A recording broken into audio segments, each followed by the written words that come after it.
a cambiar, vamos a ir a Chile, a hablar un poco de libros como los que tenemos aquí.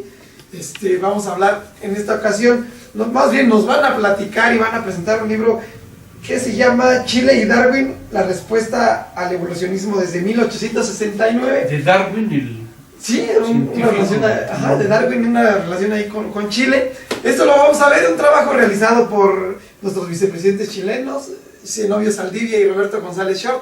Entonces vamos a ver este libro y vamos a ver todo lo que pues, nos platican desde allá, desde Chile, de Darwin, ¿no?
¿Qué tal, amigos, seguidores de Prensa América Internacional? Costa Rica y sus afiliados en América toda y también de CONAPE, México, Nicaragua, Colombia, Italia, Chile y en general de los 26 países de América y Europa adscritos a esta importante cadena de televisión de circuito cerrado.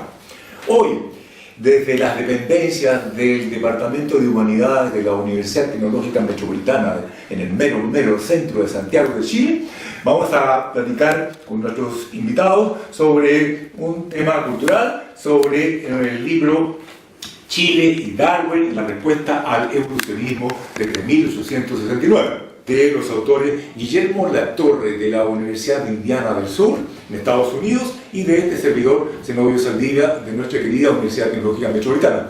Para ello hemos invitado a algunos colegas, ayudantes, amigos, investigadores que han tenido la gentileza de leer y analizar en profundidad el texto. Y les damos, por supuesto, la más cordial bienvenida.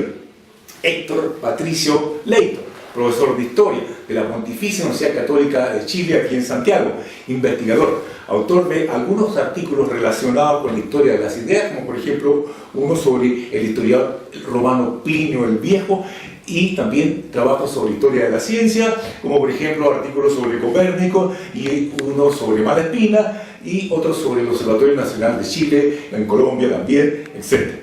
A pesar de que él es muy joven como investigador en estos temas, ya ha participado en algunas ponencias y congresos tanto en Santiago de Chile como en los países vecinos. Nuestra distinguida señorita Erlea Fuentealba, estudiante avanzada de Biotecnología de la UTEM aquí en Santiago y colaboradora en algunos proyectos en curso con los profesores aquí reunidos, y que ha tenido también la gentileza, como señaláramos, de leer y analizar el texto. Es muy conveniente señalar en todo caso que nuestro distinguido colega Guillermo Latorre de los Estados Unidos no pudo estar con nosotros y va a viajar recién en marzo. Yo lo llamé a su casa hace un par de días, pero él insistió en que nosotros siguiéramos con nuestra organización como respeto a los invitados, a los panelistas, y también para apoyarnos a la distancia en este trabajo. Él, como les señalaba, es de la Universidad de Indiana del Sur. Bien, entremos en el diálogo, mis queridos amigos. Patricio, ¿qué le pareció el texto desde la vinculación del conocimiento científico aportado por Darwin con los exponentes de la clase política chilena, decimonónica, y de qué manera el Estado de Chile facilitó o no los aportes y algunos documentos a este viajero y explorador? Gracias, Zenodio. Para responder la consulta que realizó el profesor al respecto, hay que aclarar de que la expedición del Beagle, proveniente de Inglaterra, pasó por Chile en 1835, fecha en que estaban en el poder los gobiernos conservadores, principalmente el presidente José Joaquín Prieto, quien da todas las facilidades para que esta expedición pueda desarrollar sus tareas tanto hidrográficas, cartográficas, como de botánica y geología, que estaban en manos de Darwin, quien era naturalista de la expedición. Hay que entender de que el gobierno dio todas las facilidades en términos de cartas, documentación y permisos. Esa es la primera parte, por lo menos, que me quiero referir a cómo fue recibido por el político. Primeramente, las observaciones hechas por Darwin, por ejemplo, en el terremoto de 1835, acaecido en la ciudad de Concepción, fueron recogidas por Andrés Bello, quien es un polígrafo y es el principal hombre ideólogo del régimen conservador, por así decirlo, quien tomó las noticias y las observaciones de Darwin y posteriormente las puso en el diario El Araucano, el cual era el periódico oficial del régimen y del gobierno. Por tanto, hay ya un primer acercamiento con respecto a Darwin desde sus inicios, antes de que, como se señala en el libro, Darwin fuera Darwin, es decir, antes de que fuera un naturalista y un científico distinguido y connotado y conocido a nivel internacional. Por otra parte, hay que también tener en cuenta de que antes que Darwin publicara su obra máxima sobre el origen de las especies, ya su obra geológica era conocida en Chile, tanto a nivel de política como de la incipiente comunidad científica. En este sentido, por ejemplo, podemos destacar de que figuras como Ignacio Domeyko, como Paulino del Barrio, como por ejemplo Amado Pisis, ya conocían, por ejemplo, las observaciones de tipo geológica, conocían los trabajos que hizo con respecto al sobrelevantamiento de las tierras.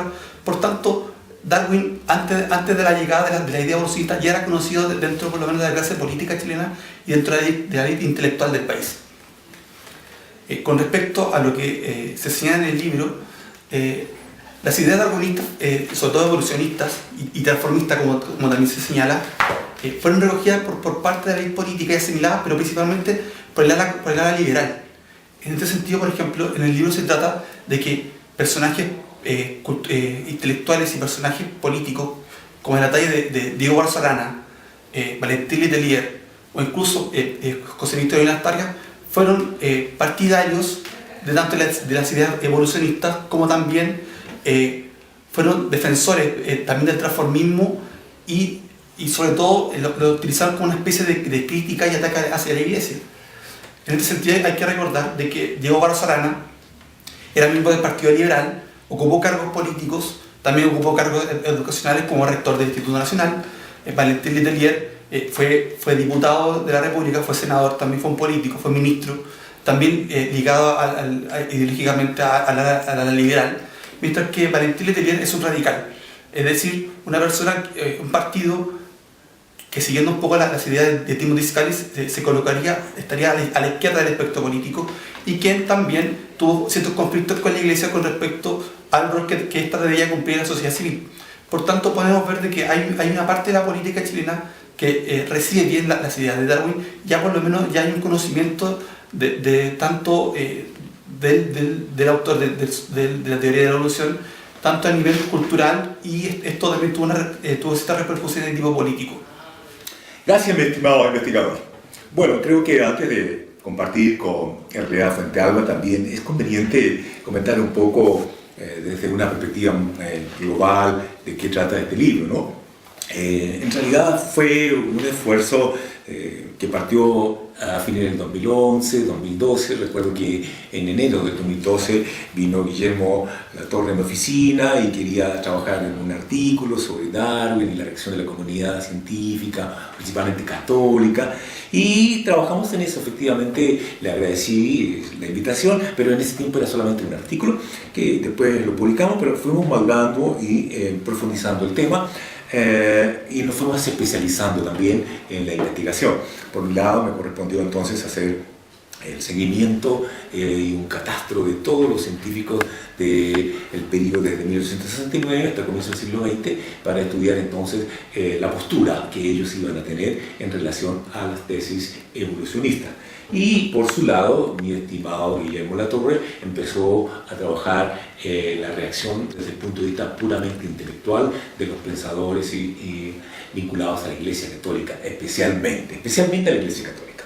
Y bueno, por supuesto, las conclusiones, aunque sea un poquito apresurado presentarlas ahora, pero de todas maneras por el lado de la parte en relación a la comunidad científica, llama mucho la atención el hecho de que estos investigadores prácticamente no reaccionaron en cuanto a las actitudes peyorativas, burlescas y a veces hirientes que les emitían los intelectuales muy conservadores y también los católicos más tradicionalistas. Ellos como que simplemente querían seguir trabajando en su comunidad científica, incluso casi entre ellos tampoco se ponían a discutir. Simplemente da la impresión que muchos de ellos eran protestantes, el caso de Filipe, por ejemplo, de manera que como que era muy cuidadoso para no entrar en conflicto con un país donde era altamente católico. Eso por una parte tenían cuidado, y por otro para cautelar la permanencia en las instituciones científicas que tenían todo el apoyo gubernativo. Entonces no querían hacer olas para ningún lado. Me da la impresión de que esa es la situación. Pero en general, por supuesto, se aprecian algunos matices. Hay unos que hemos llamado nosotros los seguidores dentro de la comunidad científica, y también otros que, como el caso de Filipe, sí tiene la valentía de decir que está en contra, y también hay otros muy cautelosos, ¿no? Como el caso del hidrógrafo Roberto Maldonado y otros en que realmente se cuidan de tomar abiertamente una postura a favor o en contra. A finales del siglo XIX ya la mayoría de los científicos, sobre todo cuando se crea el Instituto Pedagógico en 1889, ahí es un verdadero semillero de científicos que continúan las tesis evolucionistas, ¿no? Bueno, muchos de ellos son alemanes, es lo que estábamos mencionando.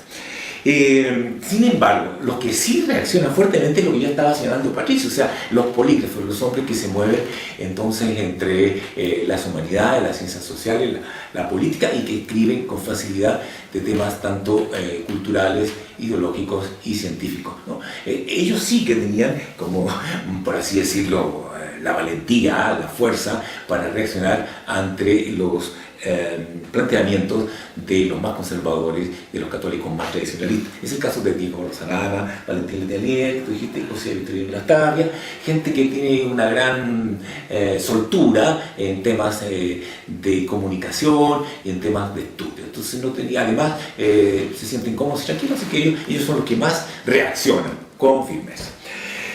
Por supuesto, más adelante podemos ir viendo otras ideas del texto, pero ahora compartamos entonces con nuestra distinguida señorita Erlea Fuentealba. Mi estimada Erlea Fuentealba, ¿qué impresión le causó la lectura de este texto Chile y Darwin? ¿Y qué le llamó la atención en particular de la visión de Darwin sobre Chile o sobre algunas regiones en particular durante su viaje y sus exploraciones? Bueno, sobre la influencia que tuvo Chiloé en específico, la investigación de Darwin, lo que más me llamó la atención es sobre cómo se relacionaba la naturaleza, o sea, cómo la naturaleza geológica natural que había en el país influyó en la perspectiva científica que tenía Darwin. O sea, que lo motivó a querer investigar más como para justificar a qué se debía este entorno natural. Bueno, además de eso también está la parte de las especies nuevas que encontró, sobre todo en Chiloé y que no había visto en ninguna otra parte, aparte de las Islas Galápagos. Y eso fue trascendental para su obra del origen de las especies. Bueno, nos despedimos y agradecemos cordialmente a nuestros panelistas y a Prensa América Internacional y CONAPE México. También, por supuesto, a ustedes, nuestros fieles seguidores de estos medios de televisión de circuito cerrado, que nos siguen por más de 26 países en América y Europa. Nuestro saludo cálido y afectuoso desde Chile y, por supuesto, nuestro reconocimiento y gratitud a ustedes, latinoamericanos todos.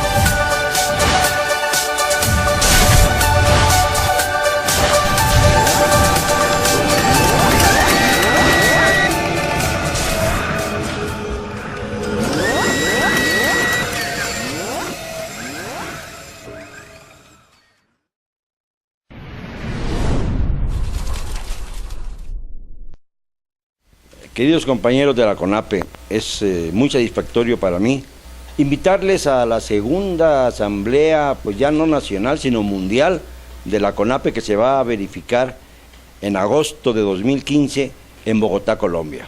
Es importante que unamos nexos, es trascendental que conservemos la fraternidad en este gremio periodístico tan atacado, tan agredido, tan ofendido en los últimos años. Por la unidad del periodista, por la unidad del periodismo, es esencial que esta asamblea se realice y que tengamos el mismo éxito que tuvimos en Colima. Muchas gracias. Bien. Bien. A muchos no les gusta y se corrobora lo de Darwin, ¿no? Que Y agradecemos la iglesia, Que no le guste a la iglesia. Darwin. Agradecemos a nuestros dos vicepresidentes Descendemos del mono. chilenos, al profesor Zenobio. Zenobio, perdón, y Nosotros. luego aparte va a estar dando una ponencia en la cumbre en CONAPE, muy bien. agradecidos, y de igual manera a nuestro gran líder y cómo decirle, y diseñador, y de todo lo hace don Roberto González Chop, porque él es el que ha estado haciendo, productor, él es el que ha estado haciendo los spots que ustedes han estado viendo ahora que estamos mandando a corte. Anda como, yo creo que, bueno, el motor de un avión, la turbina le queda corto. Sí, anda. Están echando carreras entre Pedro Pablo y es...